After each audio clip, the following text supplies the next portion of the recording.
Sa tingin ba ninyo tama itong sinasabi ni Harry Roque? Hindi daw siya nagtatago, hindi daw siya wanted dito sa Pilipinas.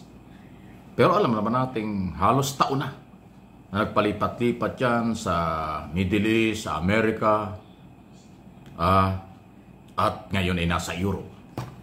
Ito po ay dahil merong warrant of arrest sa qualified human trafficking sa may kaugnayan sa Pogo operation dito sa ating bansa. Pero after nga po na magdesisyon ang korte, convicted habang buhay na makukulong ang kanyang mga kasamahan dyan sa Pogo, sina Alice Goo at iba pa. Ngayon muli pong napag-usapan itong si Harry Roque. At na-interview ng media tungkol ho dito sa latest development na ito. Pakinggan po ninyo at paparinig ko sa inyo ang kanyang paliwanag kung kayo ba'y maniniwala. Kapanipaniwala ba sinasabi ng mamang ito? Ito yun, no? Harry Roque. Ninyo? Well, alam niyo po, yan po ay nakabinbin ngayon sa hukuman. At ako po ay nag-file ng opposition dahil malinaw naman sa passport law na isa ako sa nag-draft. Ako ay nagtatrabaho sa Kongreso na ang isang fugitive from justice nilalamig. Isang tao na umalis ng Pilipinas para malamig na lugar, isang criminal prosecution.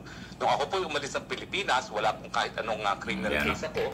At ako po ay kinasuhan ka sa RTC ang investigasyon ng tinatawag nating Quad Committee, no, at humingi ng Quad asylum. Committee? Wow. So, nung sa ating opposition po, sinasabi ko, hindi po ako fugitive of justice dahil hindi po talaga ako nga sa akin yung definition ng fugitive from justice at ako isang asylum seeker.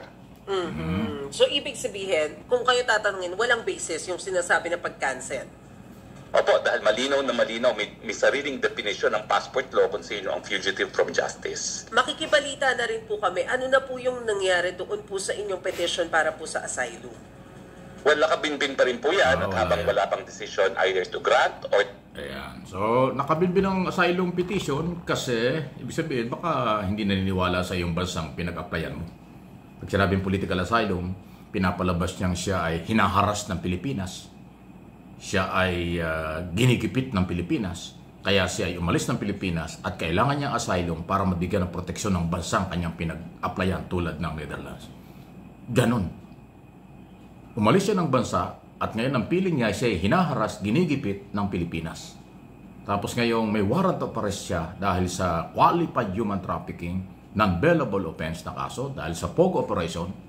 Ang sinasabi niya ngayon, hindi pa raw siya wanted. Hindi raw siya nagtatago. Wow. Tatawa ka na lang eh. Yan si Harry Roque. Anong inyong masasabi niyan? Kayo ba'y naniniwala pa rito sa kanyang mga palusot? O palusot nga ba ito? So tanong ko lang at opinion ko, Harry Roque, abogado ka. Ang pakilala mo, international lawyer ka. Sumunod ka sa batas ng Pilipinas. Dahil sabi mo, Pilipino ka. May Philippine passport ka. Pati yung pagkansela ng passport ng gobyerno sa iyo, parang kinu-question mo pa.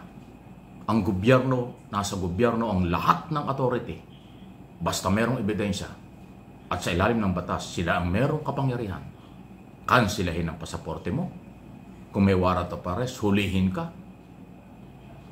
Pasalamat ka at hindi pa ginagamit ng Philippine government ang Interpol para ikaw ay hulihin. Pero pwede na kasi may warrant of arrest ka. O baka hinihintay mo na kung ano ang desisyon ng korte.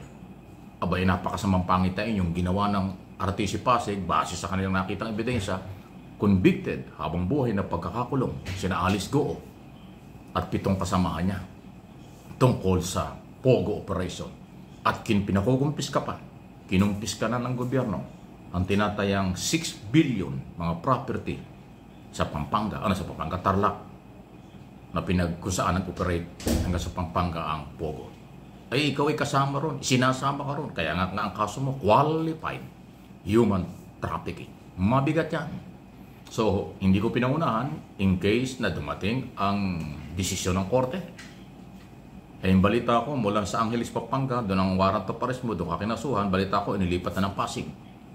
Mukhang sa Pasig City, bumabagsak ang mga qualified human trafficking cases. Katulad sa iyo, katulad sa mga Pogo operation, at katulad kay Apollo Kibuloy na kaibigan mo, ganun din ang kaso. walang kaugnayan sa Pogo si Kibuloy, pero may kumplena tungkol sa qualified human trafficking. So mukhang tama yung sinabi ng DOJ, nakapokus sa Regional Trial Court ng Pasig ang mga kasong may kaugnayan sa qualified human trafficking. Mabibigat na kaso, non-bailable offense, at pag napatunayan, habang buhay na pagkakakulong. Alam mo yan, Roque, abogado ka. Kaya lang, siyempre, ang aking purpose dito, for education, malaman ng taong bayan, ano ang karapatan ng Estado ng Pilipinas. Ano ang obligasyon ng isang tao na may warrant of arrest.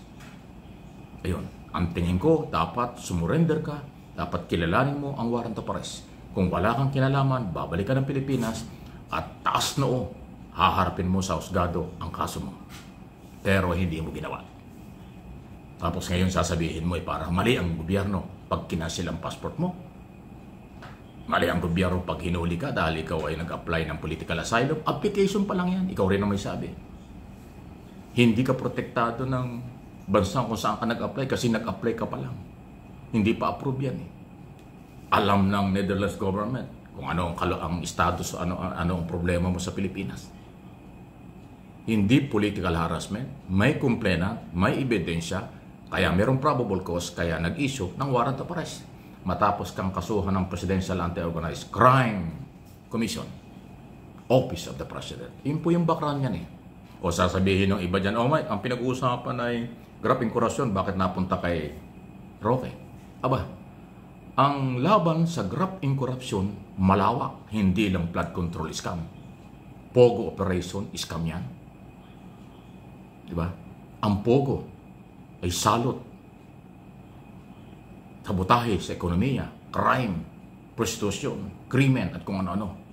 Illegal laundering ng money. Crime po yan. Corruption po yan. Kaya huwag niyong sabihin na mga, sabagay, ilan na magsasabi niyan, mga saradong isip. Bakit lumilihis tayo? Hindi tayo lumilihis. Ganyang kalawak ang kampanya ni Pangulong Marcos laban sa korupsyon. Not only flood control, not only infrastructure project, pati Pogo at iba pa. Illegal gambling, Pogo operation at marami pang iba. Kasama yan sa kampanya ng Pangulong sinasabi niyong mahina. Nagkamali kayo. No one is above the law. Ignorance of the law exercises no one under President Marcos Jr. Yun. Ang magsasabi lang na political harassment, panggigipit ito, yung mga akusado, inaakusahan.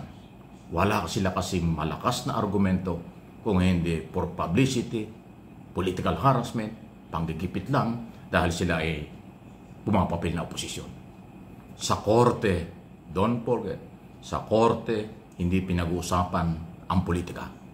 Sa korte, ebidensya, counter-evidence, witness, counter-witness. Ibig sabihin, labanan ng testigo, labanan ng dokumento, ebidensya.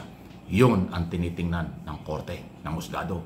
Hindi yung ikaw ay oposisyon, ikaw ay maka-administration, o independent ka, tapos justify mo, hinaharas ka. No.